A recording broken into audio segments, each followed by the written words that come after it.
Howdy, hi. This is Do Your Job Sports College Basketball Picks and Predictions for Saturday, January 17th, 2026. We're looking at the best bets of the day. Let's get into the video.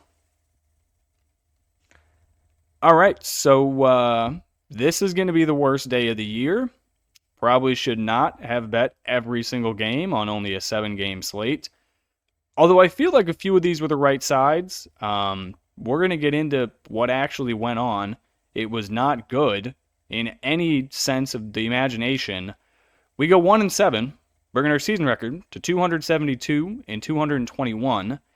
We add $14 to the giveaway fund, which pains me because not only did I lose money myself, I now have to add money there, which hurts. We do switch up the band list a little bit. I took Sienna off of the band list. I moved Marshall from federal prison down to the band list. And Marquette skipped the baseline level of band list and moved their way immediately to federal prison. That was the worst choke job ever down the stretch. Then they had not one, but two different chances to cover the number at the end of the game. They took the worst three-point attempt of my life. They then missed the first free throw, intentionally missed the second, didn't get the rebound, and they didn't cover. So that was brutal. I'm going to go over these, and then we'll get into tomorrow. So, our only winner, I didn't even get out in the video yesterday, but I'm imagining if you took the over in the Kent State game you hit, I doubled down. This line closed at 167.5. I don't know why people were on the under. The only number it went under was the original line, 171.5. This game landed 171. Kent State 87, Toledo 84. So I doubled down on the over 167.5, which is what it closed at. And then we do still have one game going on. We have the over 141.5 in Boise State, Colorado State. The live over is 142.5. So it looks like that one's going to come down to the wire. Now we get onto the absolute nonsense that is the games we lost today. I would bet all of these again, besides probably not Ohio. I really did not want to bet Ohio, and I don't even have any actual money on the over in that Boise State game. So my night is gone. I got hammered. I should probably live bet the over, to be honest, but I will refrain. So, Kent State, -4.5. We also had the over, 171.5. Neither hit. Kent State was down 41-35 at halftime. They then remembered how to put ball in hoop in the second half. They were up 5 points with 5 seconds left. Toledo ran the length of the court, made a layup with .2 seconds left. We don't get the cover. We missed the over by 1 on that line. Kent State couldn't shoot the ball from deep. 7 of 24. Neither team could make a free throw. They go 70% from the free throw line. This one just hurt. This was painful. I think this should have hit. It did not hit. That sucked. Next game, we had Creighton, -112 on the money line. They lose by 4. They give up 93 points to Providence. Providence shot 45% from the field, 71% from deep. They won the rebound battle by 9. They tied the turnover battle. I mean, close game. Providence wins it.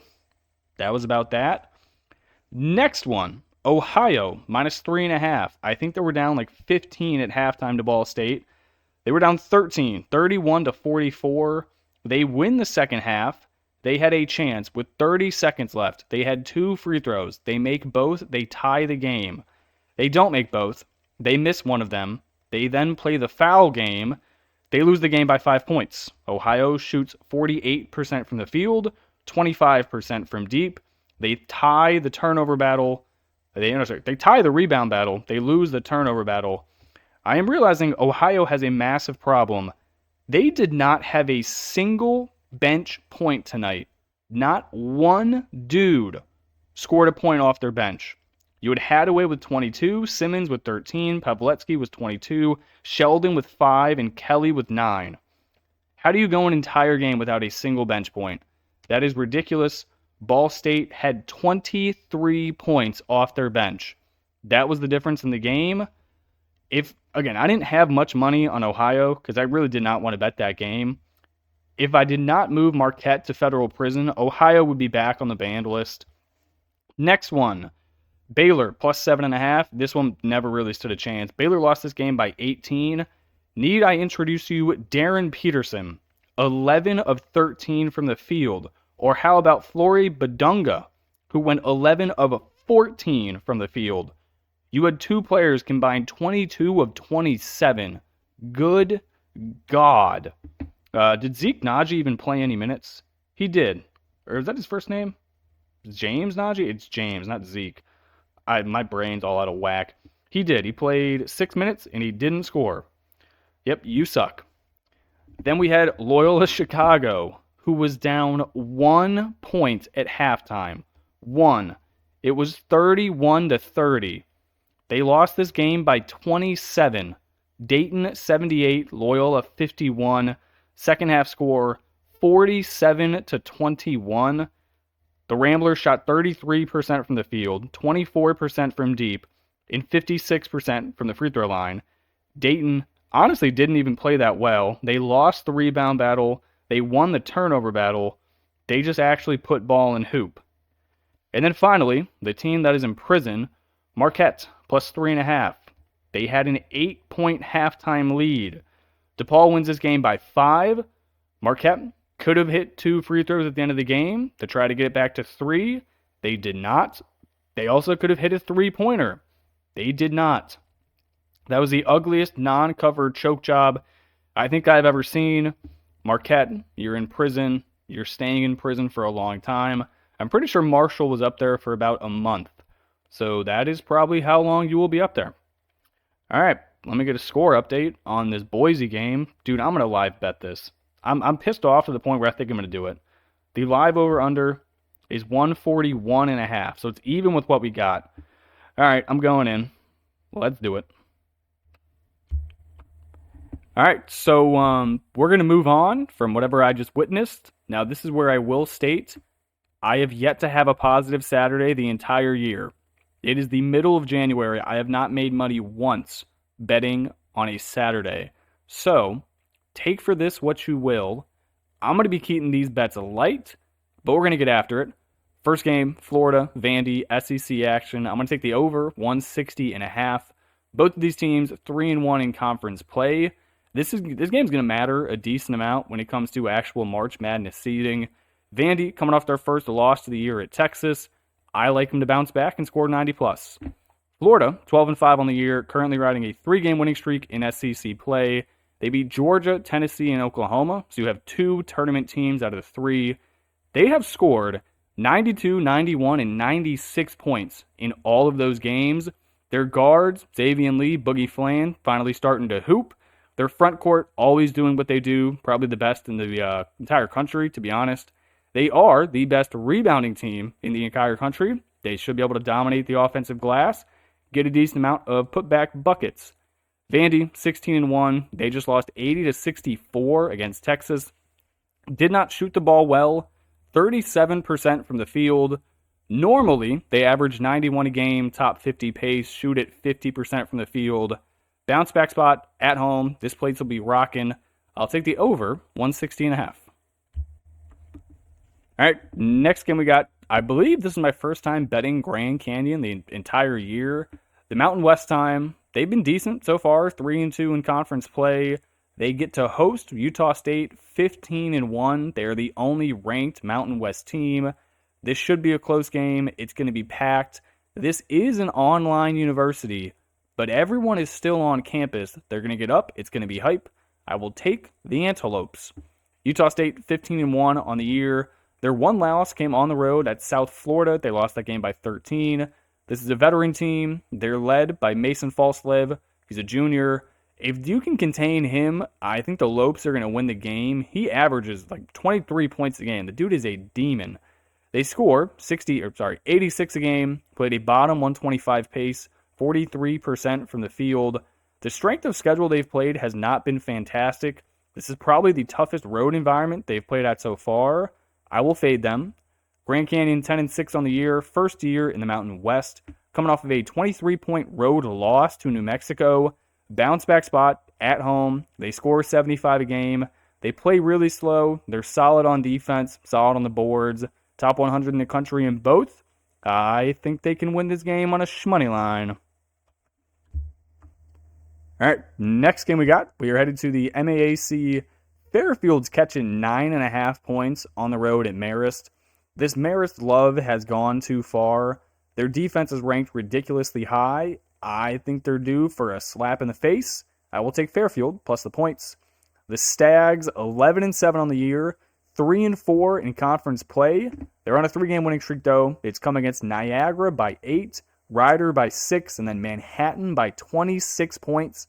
They score 78 a game, played a bottom 150 pace, shoot at 43% from the field. They are the best rebounding team in the conference, top 50 in the overall country. I think they win the battle on the boards, therefore they keep this game close. Marist, 11-5 on the year, 5-2 in MAC play. Their win streak, has come against Ryder, Sacred Heart, and Iona. So two of the worst schools in the conference. Their defense is ranked 4th in the entire country. There is no chance it is actually that good.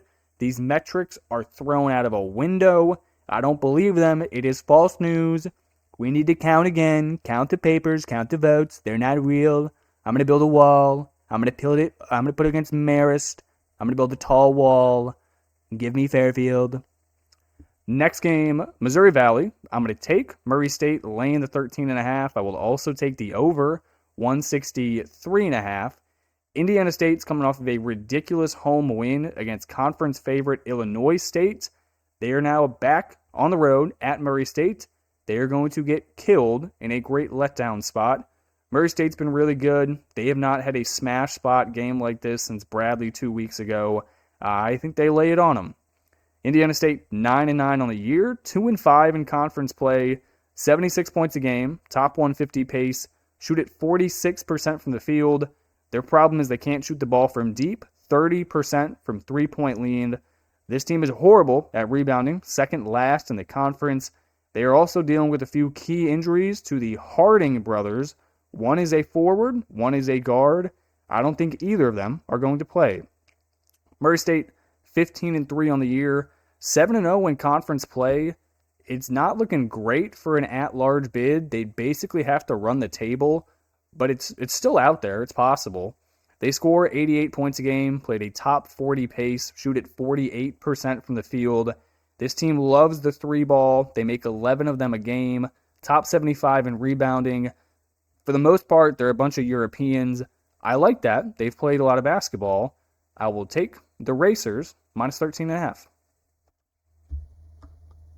All right, next game we got. I'm going to lock up another Big East school as my favorite bet. Surely, this does not go wrong. Give me St. John's, laying 1.5 on the road at Nova. This line has already moved a lot. When I first typed the slide, it was Nova laying 1.5. It is now flipped. I will still lay it. St. John's is much better. St. John's 12-5 on the year, 5-1 in Big East play. Most recently, they've beaten Butler on the road, Creighton on the road, Marquette at home by 1 billion. They score 86 points a game, played a top 50 pace, 49% from the field. They win the rebounding battle. They have a top 60 defense. They can't afford another loss. They've had some good wins in Big East play, but none of these wins really mean anything. This is the game you need. I think they get it. I think we get the better roster. We get the better coach with Slick Rick. I think they win this by double digits. Nova, 14-3 on the year. Also 5-1 in conference play. Their only loss came at home to Creighton by 4. They score 79 a game. Played a bottom 30 pace. So both of these teams want to play completely different styles of basketball. They shoot it 47% from the field. Heavily reliant on the three-point ball. If they are not fouling, I don't think they're going to win.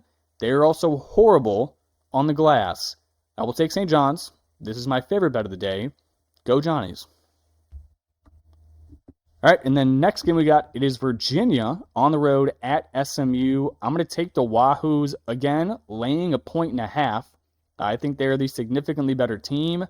I would have them as the second best team in the ACC behind Duke. Kind of a crazy statement considering North Carolina's in there, Louisville's in there, even though they did just beat Louisville. I mean, Louisville's still a decent team. I think Virginia is too. SMU coming off of a crazy half-court buzzer beater win against Virginia Tech. This is a great letdown spot. I think the Wahoos win. Virginia 15-2 on the year. Their two losses came at home to Butler and then on the road to Virginia Tech, and I think double overtime. They just beat Louisville on the road by 9. They're riding a 4-game winning streak. They score 85 points a game, played a bottom 75 pace, 48% from the field. They do like the three ball a lot, heavily reliant on it. They make 11 of them a game, but they're top 20 in rebounding, and their defense is top 50. This team is good. SMU 13-4 on the year. I already talked about their half-court buzzer beater against Virginia Tech. Their offense is good. They score 88 points a game, play a top 50 pace, 50% from the field. They want to play a bit of a different style, though. Virginia likes to play slower and is more efficient. SMU is going to try to get you to run. Virginia is not going to run. They just don't do that. SMU's non-con was not the toughest. They had some good wins, but none of the teams are really panning out, I think, very well. I like Virginia. They have the better roster. I think they have the better coach with Ryan Odom. I will back them on the road. All right, and then final game, Missouri Valley. I'm going to take Bradley catching 5.5 points. This game absolutely reeks. Bradley is riding a 3-game winning streak. Illinois State is on a 3-game losing streak. Yet they are laying 5.5 points. This is a massive game in conference play. Bradley is 6-2 in the Valley. Illinois State is 4-3. Winner of this game has the inside track to finishing second place behind. Why did I forget the name of the team that's in first? Nope, I forget. Anyway, Bradley, 13-6 on the year. Their win streak, they've beaten Drake by 27 points. Northern Iowa by 6, Evansville by 4. They score 79 points a game, played a middle-of-the-pack pace, 44% from the field. They don't win many of the stat battles. They're pretty close to even. They do dominate the steals and the turnovers, so they're going to steal a couple of extra possessions, and they're not going to really give up the rock, so I like both of those things. All right, I just remembered the team. It was Murray State. I just talked about them. Why did I forget they were 7-0 in the Valley? I don't know. Anyway, Illinois State, 12-6 on the year. They were supposed to be the preseason favorites to win the conference. That does not look like it's happening. Their 3 losses in a row have been to Valparaiso, UIC, and then Indiana State. Those are going to be some of the worst teams in the conference, and they've dropped back to back to back. That is not good. They score 79 a game, played a bottom 100 pace, 48% from the field. Their roster's good. I just cannot lay 5.5 with them after losing those 3 games. All right, then we have other games, which I am betting, but I am not typing out because that takes too much time. First one, NC State laying 15.5 against Georgia Tech. If the Wolfpack wants any chance at an at-large bid, they're going to have to beat the tar out of these bottom half teams in the ACC to prove they are good. So I will lay it with Will Wade. Next one, UNLV should never lay 5.5 points on the road to anyone in the Mountain West. I will take San Jose State plus 5.5. And then finally, one of the games of the day, Big 12, BYU at Texas Tech. Give me the Mormons catching 2.5. Give me the over, 159.5. All right, that is going to do it for me in this video. Hopefully, I don't get absolutely demolished like I did today. I will now check the score of the Boise game. I live bet it at 141.5. It is currently Boise 34, Colorado State 25. That doesn't look great. The live over is 142.5. So you're saying we got a chance.